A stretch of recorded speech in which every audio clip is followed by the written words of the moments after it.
국민연금기금을 관리하는 투자공사 소재지를 서울로 한다는 관련 법안이 입법 예고됐습니다. 이 법안의 통과를 막는 작업이 시급해졌습니다. 동서통합도로와 함께 새만금의 핵심 기반시설인 남북 이축도로 건설 사업이 예산을 전혀 확보하지 못한 채 터덕거리고 있습니다. 교통법규를 위반하는 차량을 노려 일부러 사고를 낸 뒤 보험금을 받아 챙긴 30대가 경찰의 덜미를 잡혔습니다. 여러분 안녕하십니까? JTV 8시 뉴스입니다.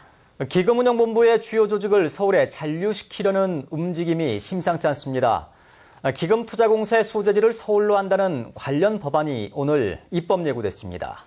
전라북도는 야당 의원들과 입법화를 막고 입법 예고 기간에 의견 등록을 통해 새 법안의 문제점을 따지기로 했습니다. 보도에 김철 기자입니다. 지난 27일 새누리당 의원 등 16명이 국민연금 기금을 관리할 투자공사 소재지를 서울로 명시한 법안을 발의했습니다. 그리고 이틀 만인 오늘 이 법안이 입법 예고됐습니다. 입법 예고 기간은 다음 달 12일까지로 보름 동안입니다. 지난 21일 국민연금공단 기금운용본부를 독립된 공사로 만들자는 정책 토론회에 이어 불과 일주일 만에 기금투자공사의 소재지를 서울로 하자는 관련 법안이 입법 예고돼 미리부터 계획됐다는 의혹이 나옵니다.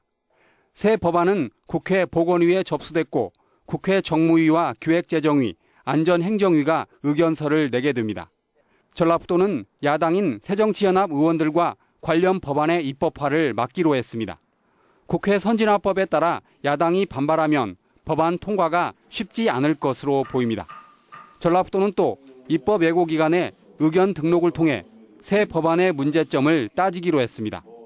연금법 제27조에 기금운용본부의 소재지를 전라북도로 명시되어 있습니다. 또한 기금운용본부의 현재 건물 건축공사가 30%의 공정을 보이고 있기 때문에 이런 점들을 들어서 이전 문제의 부당성을 강조하겠습니다.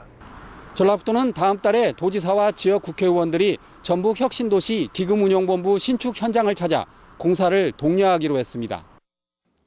전북도의회는 긴급 기자회견을 열고 기금운용본부의 전북 이전을 막는 악의적인 입법을 중단하라고 촉구했습니다. 새누리당은 기금운용본부를 서울에 존치시키려는 악의적 입법 추진을 즉각 중단시키고 국민연금공단이 전북에 안착해서 제 기능을 다할 수 있도록 협조해 주실 것을 강력히 촉구하는 바입니다. 기금운용본부의 서울 잔류 우려로 반발의 목소리가 커지면서 관련 법안의 통과를 막는 작업이 시급해졌습니다. JTB 뉴스 김철우입니다. 새누리당 전북도당이 같은 당의 정의수 의원이 대표 발의한 국민연금기금투자공사 설립법안의 폐기를 촉구했습니다.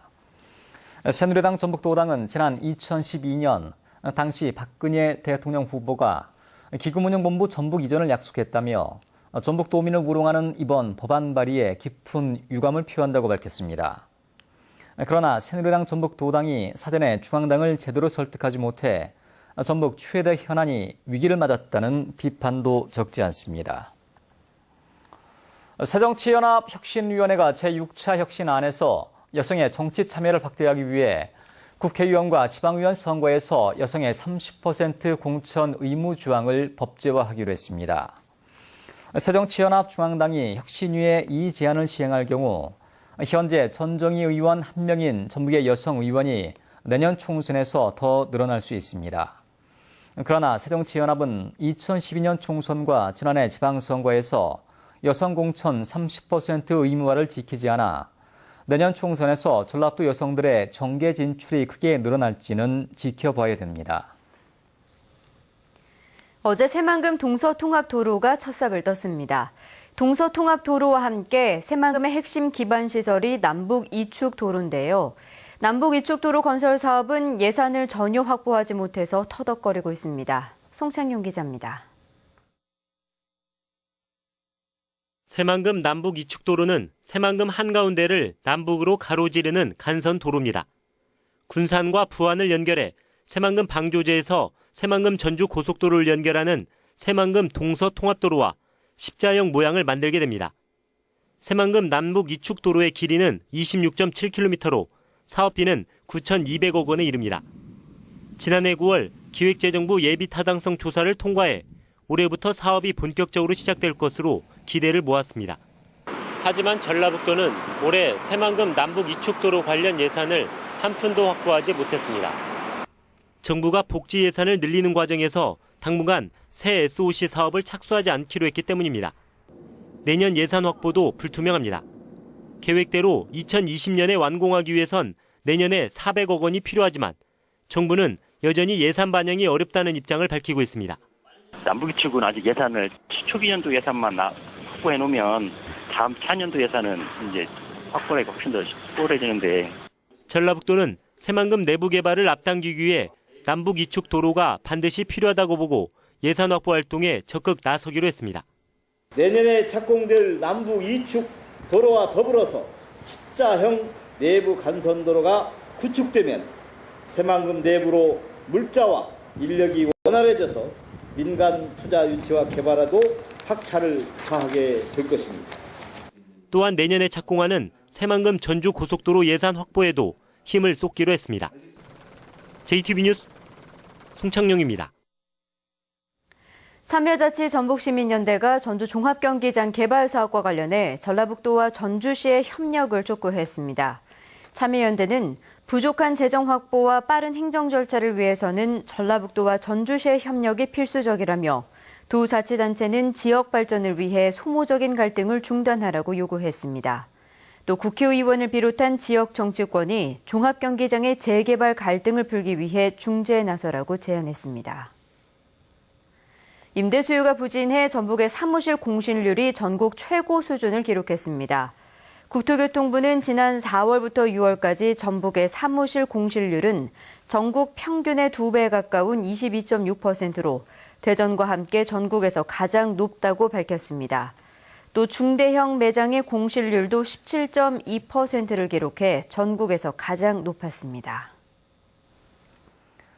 교통법규 위반 차량만 골라 사고를 낸 뒤 보험금을 가로챈 30대가 구속됐습니다. 6년 동안 80여 차례나 이런 범행을 저질렀습니다. 사고를 내는 장면이 CCTV에 포착돼 덜미를 잡혔습니다. 김진영 기자가 보도합니다. 승용차가 택시를 추월하기 위해 중앙선을 침범하자 마주오던 흰색 승용차가 들이받습니다. 이번에는 잠시 차를 세우는가 싶더니 중앙선을 침범하는 승용차를 향해 그대로 돌진합니다. 자신의 잘못으로 사고가 난 줄 알았던 피해 운전자는 CCTV를 보고 나서야 당했다는 사실을 알았습니다. 이분하면 100만 원 이상 무조건 나온다. 그래서 그러면 제가 경찰서에다가 그냥 사건 처리를 해야겠다 하니까 경찰이 오고 나니까 그때부터는 말이 바뀌어가지고 택시와 버스 기사로 일할 만큼 운전 실력이 뛰어났던 김모 씨는 중앙선 침범이나 신호를 위반하는 차량만을 골라 교통사고를 냈습니다.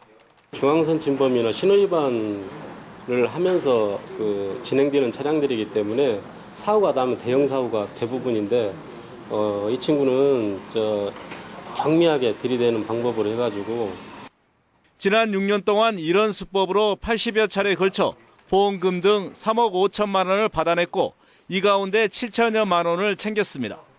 충동장애, 분노 조절장애 이런 개인 통제 능력이 없어가지고 정신적 치료를 받고 있어서 그 정신적인 부분 때문에 사고가 생겼습니다. 사기 혐의로 김 씨를 구속한 경찰은 보험사에 신고되지 않은 사고가 더 있을 것으로 보고 수사를 확대하고 있습니다. 경찰은 경미한 교통사고여도 고의 사고가 의심되면 경찰에 사고 조사를 의뢰해야 피해를 막을 수 있다고 밝혔습니다. JTBC 뉴스 김진형입니다. 익산경찰서는 뒷차량의 전조등이 너무 밝아 운전에 방해가 된다며 보복 운전을 한 혐의로 49살 김모 씨를 불구속 입건했습니다. 김 씨는 지난 10일 익산시 용안면의 한 국도에서 34살 정모 씨가 몰던 차량의 전조등이 너무 밝다는 이유로 갑자기 속도를 줄이거나 정 씨의 차량 뒤에서 상향등을 켜는 등 보복 운전을 한 혐의를 받고 있습니다.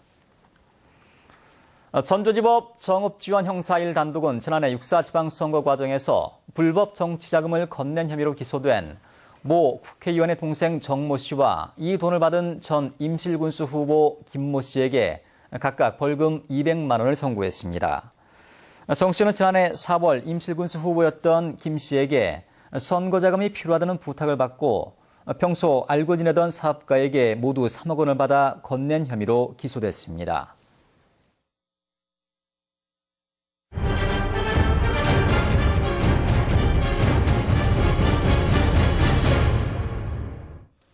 해마다 여름철이 되면 수백 마리의 백로무리 때문에 고통을 겪는 주민들이 있습니다. 악취와 분변 때문인데요. 백로 서식지 주변 주민들의 고충을 취재했습니다. 민원 현장 하원우 기자입니다. 도심숲에 마치 흰눈이 내린 것처럼 하얀 새 수백 마리가 앉아 있습니다. 대표적인 여름철 새 백로입니다. 봄이면 북쪽에서 날아와 알을 낳고 초가을 둥지를 떠납니다. 덕진공원과 전주천 사이에 있는 이 도심숲에는 해마다 수백 마리의 백로떼가 날아듭니다. 하지만 주민들은 이 백로떼가 달갑지 않습니다. 악취와 소음 때문입니다. 여름에 뭐 이 새 냄새 나고 시끄럽고 저 털락 날라갖고 아무것도 못 늘어. 우리 그게 하우스 속에다 꼬치 같은 것도 말리잖아. 숲속 곳곳에는 백로 사체가 즐비하고 코를 찌르는 악취가 진동합니다. 백로 수백 마리가 내는 울음소리는 소음에 가깝습니다. 시도 때도 없이 배설물을 쏟아내는 바람에 차는 온통 배설물 투성이고 빨래를 널기조차 힘들 정도입니다. 강한 산성 배설물 때문에 나무가 말라 죽어 숲도 황폐해지고 있습니다. 이게 지금 이대로 놔두면 자꾸 점점 더 아마 늘어나지 않을까 싶어요. 지금도 말하자면 힘들거든, 사람들은. 전주시는 2년 전 서식지 이전은 어렵다며 주변 환경을 정비하는 방안을 마련하겠다고 밝혔지만 달라진 것은 아무것도 없습니다. 대책이 난감한 상황입니다. 죽은 나무가지나 쳐내는 정도, 그리고 부천 청소 담당자를 통해 가지고 주변 정리하는 정도, 이 정도거든요. 주기적으로 백로 서식지 주변을 청소해서 악취 발생 요인을 줄이고 너무 많은 개체가 몰리지 않도록 수종을 바꾸는 등 주민 불편 해소를 위한 대책이 필요해 보입니다. JTB 뉴스 하원호입니다. 익산의 한 마을에 멧돼지 떼가 나타나 일부가 사살됐습니다. 익산경찰서는 오늘 오전 9시 40분쯤 익산시 낭산면 신북마을에 멧돼지 10마리가 나타나 이 가운데 6마리를 사살했다고 밝혔습니다. 경찰은 멧돼지로 인한 인명피해는 없지만 최근 농가로 내려오는 멧돼지가 많다며 직접 내쫓지 말고 경찰이나 119에 신고해 줄 것을 당부했습니다. 전북 혁신도시의 고속버스 간이정류소와 시외버스 간이정류소가 한 곳으로 통합됩니다. 전주시는 혁신도시 이전기관 임직원과 주민 편의를 위해 1km 이상 떨어진 곳에서 운영되는 고속버스 간이정류소와 시외버스 간이정류소를 다음 달 10일부터 농촌진흥청 앞으로 통합하기로 했습니다. 혁신도시에서 고속버스는 하루 4차례, 시외버스는 10차례씩 운행하고 있습니다. 제17회 전주 명품 복숭아 큰잔치가 내일부터 모레까지 전주 종합경기장에서 열립니다. 행사장에서는 농가에서 생산한 복숭아를 시중보다 싸게 살 수 있고 가요제와 경매 행사를 즐길 수 있습니다. 전주에서는 450여 농가가 매년 4,000톤의 복숭아를 생산하고 있습니다. 전주지방법원 형사 4단독은 업무 방해 등의 혐의로 기소된 민주노총조합 조한 성모 씨 등에게 징역 6월에 집행유예 1년을 선고하고 나머지 조합원 21명에게도 각각 집행유예와 벌금형 등 유죄를 선고했습니다. 이들은 지난해 4월 동료 버스기사였던 진기승 씨가 회사에서 해고된 뒤 스스로 목숨을 끈 차 사측의 사과와 중간관리자의 해고를 요구하며 출차를 방해하고 버스회사 사무실을 점거한 혐의 등으로 기소됐습니다. 날씨입니다. 전북은 오늘 정읍과 부안이 34.1도, 전주는 32.4도까지 올라 더웠습니다. 오늘 밤부터 내일 아침 사이에는 짙은 안개가 끼는 곳이 많아 운전자들의 주의가 필요합니다. 내일은 가끔 구름이 많겠습니다. 아침 최저 기온은 22도에서 25도, 낮 최고 기온은 31도에서 34도로 오늘과 비슷하겠습니다. 내일 오전에는 전주와 순천 등 10개 시군에 올 들어 첫 폭염주의보가 내려질 예정입니다. 전주기상지청은 당분간 비 소식 없이 무더위가 이어지고 열대야가 나타나는 곳이 있을 것으로 내다봤습니다.